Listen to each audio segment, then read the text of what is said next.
एक छोटे से धूल भरे गांव में आकाश नाम का एक लड़का रहता था। उसके पिता एक किसान थे जिनकी जमीन बहुत छोटी थी और घर की आर्थिक स्थिति हमेशा तंग रहती थी। आकाश का परिवार मुश्किल से 2 वक्त की रोटी जुटा पाता था, लेकिन आकाश की आंखों में एक सपना पल रहा था।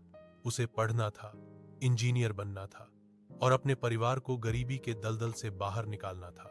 गांव में स्कूल दूर था और आकाश के पास स्कूल बस या साइकिल के पैसे नहीं थे। वह रोज 5 किलोमीटर पैदल चलकर स्कूल जाता था। उसके जूते फटे हुए थे और किताबें पुरानी, अक्सर किसी बड़े भाई या बहन से मिली हुई। स्कूल से वापस आने के बाद जहां बाकी बच्चे खेलते थे, आकाश अपने पिता के साथ खेत में हाथ बौंटाता था। वह जानता था कि एक एक रुपया कितना कीमती है। शाम को घर आकर वह अपनी मां की मदद करता और फिर रात में पढ़ने बैठता। उनके घर में बिजली नहीं थी। आकाश अपनी पढ़ाई एक छोटी सी मिट्टी की दिए की टिमटिमाती रोशनी में करता था, जिसमें सरसों का तेल बहुत कम इस्तेमाल होता था ताकि वह ज्यादा दिन चल सके। अक्सर तेल खत्म हो जाता और वह सड़क पर लगे स्ट्रीट लाइट के नीचे जाकर पढ़ने लगता।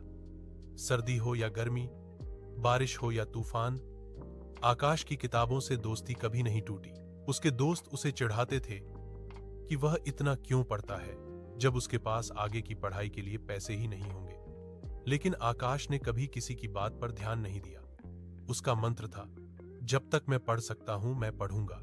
उसने स्कूल में होने वाली हर प्रतियोगिता में भाग लिया, न केवल इसलिए कि उसे जीतना था, बल्कि इसलिए कि वह जानता था कि यह उसकी ज्ञान की प्यास बुझाने का एक जरिया है।